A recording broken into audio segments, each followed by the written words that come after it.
টানা ভারী বর্ষণে তলিয়ে গেছে যশোরের অন্তত 40টি গ্রাম প্লাবিত হয়। এতে পানিতে তলিয়ে ক্ষতিগ্রস্ত হয়েছে হাজার হাজার হেক্টর আগাম জাতের শীতকালীন সবজি ও ফসলের ক্ষেত। এ নিয়ে আরও জানাতে যশোরের সারাপোক রূপদিয়া এলাকা থেকে যুক্ত হচ্ছেন সহকর্মী রিপন হোসেন। রিপন, যেমনটা জানছিলাম যে বেশ কিছু ভারী বর্ষণে আসলে পানিতে তলিয়ে আছে অনেক জমি। তো কত হাজার হেক্টর জমি ফসল ও সবজির ক্ষেত এখন পর্যন্ত ক্ষতিগ্রস্ত হয়েছে, তেমন কোনো তথ্য আপনি পেয়েছেন কিনা? কৃষি কর্মকর্তারা যেটি জানিয়েছেন যে এখনো পুরোপুরি যে ক্ষতির কি পরিমাণ হয়েছে সেটি নিরূপণ করতে পারেনি। তবে প্রাথমিকভাবে ১০,১৫০ হেক্টর যে ধানের জমি রয়েছে সেটি জলাবদ্ধতার সৃষ্টি হয়েছে এবং ৪৫৪ হেক্টর যে সবজি রয়েছে সেই সবজির ক্ষেত তলিয়ে রয়েছে। সেক্ষেত্রে যে এই সমস্ত যে জমিগুলো রয়েছে সেটি যে ফসল রয়েছে সেটি ক্ষতিগ্রস্ত হবে।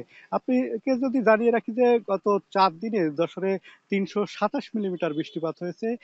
এই বৃষ্টিপাতের প্রভাবে যশোরের ৩টি উপজেলা সবচেয়ে বেশি ক্ষতিগ্রস্ত হয়েছে। বিশেষ করে কেশবপুর, মনিরামপুর এবং অভয়নগর এই উপজেলার প্রায় ৪০টি গ্রাম কিন্তু জলাবদ্ধতার সৃষ্টি হয়েছে। এই জলাবদ্ধতার কারণে যে ধানের জমিগুলো রয়েছে সেই ধানের জমি কিন্তু তলিয়ে রয়েছে। তার কারণে এই যে ধানের যে ফসল সেটি নষ্ট হওয়ার উপক্রম হয়েছে এবং যে সবজি রয়েছে সেটি নষ্ট। পাশাপাশি আমরা দেখেছি যে অ্যা অ্যা বিভিন্ন মাছের ঘের-ভেড়ি রয়েছে। সেই ঘের-ভেড়ির কিন্তু যে মাছ রয়েছে সেটি কিন্তু বেরিয়ে যাওয়ার ফলে চাষিদেরও ক্ষতিগ্রস্ত হয়েছে। সব মিলায়ে আসলে অ্যা কত টাকা যে ক্ষতি হচ্ছে এখনো পর্যন্ত তারা নিরুপায় মানে সঠিক নির্ধারণ করতে পারেনি। তবে তারা ধারণা করছে খুব বেশি আকারে ক্ষতির সম্মুখীন তারা কিন্তু হচ্ছেন যারা কৃষক রয়েছেন তারা। তবে কৃষকরা বলছেন যে, যে ধান তারা চাষ করেছিলেন তাদের জমিতে সেই ধান কিন্তু শেষের দিকে অর্থাৎ সব খরচ কিন্তু হয়েছিল।